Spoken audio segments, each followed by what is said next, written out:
श्रीराम समर्थ. प्रापंचिक माणसाची स्थिती कशी असते? सर्व संतांनी भवरोगावर खात्रीचे औषध सांगितले आहे. सर्व संत आपापल्या परीने मोठेच आहेत, पण त्यातल्या त्यात समर्थांनी आपली जागा न सोडता विषयी लोकांचे चित्त कुठे गुंतलेले असते ते पाहिले आणि मगच रोगाचे निदान केले.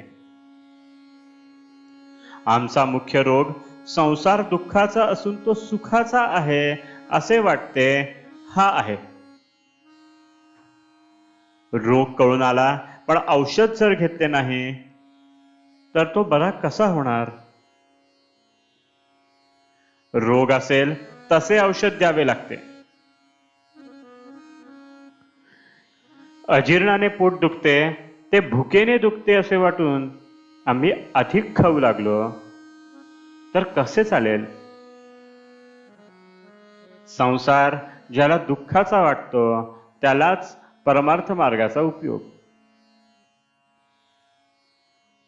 एखादा दारू पिणारा मनुष्य दारूपायी आपले सर्वस्व घालवतो.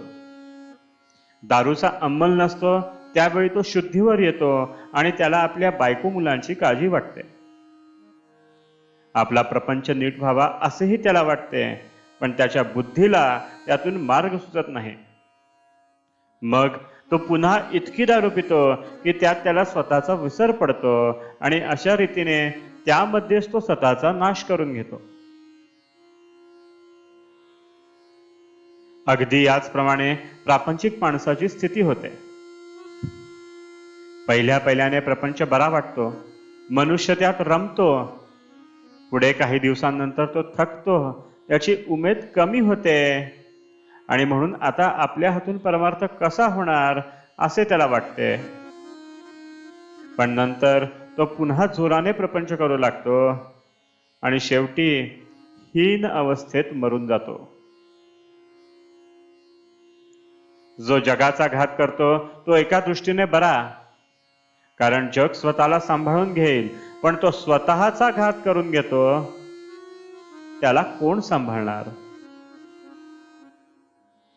तो फार वाईट समजावा.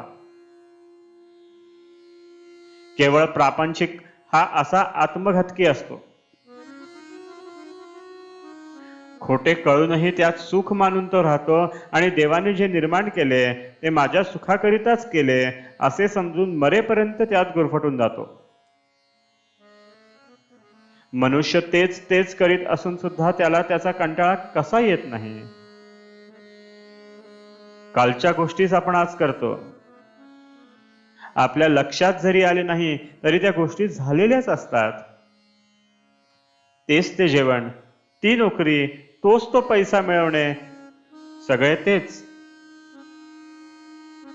असे असताना माणसाला कंटाळा का येऊ नये? याचे कारण असे आहे की विषय अत्यंत गोड तरी असला पाहिजे किंवा हवेला तृप्ती तरी नसली पाहिजे.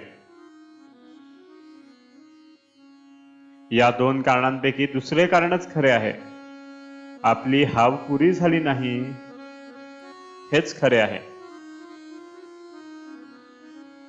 विषयामध्ये सुख आहे ही आपण कल्पना केली, त्याचा अनुभव अनेक वेळा घेतला, तरी अजून आपली कल्पना ही खरी की खोटी हे आपल्याला कळत नाही. हे मात्र और आहे. आजचे बोधवचन: जो मनुष्य प्रपंचातला आपला अनुभव जमेस धरत नाही तो कशानेच शहाणा होत नाही.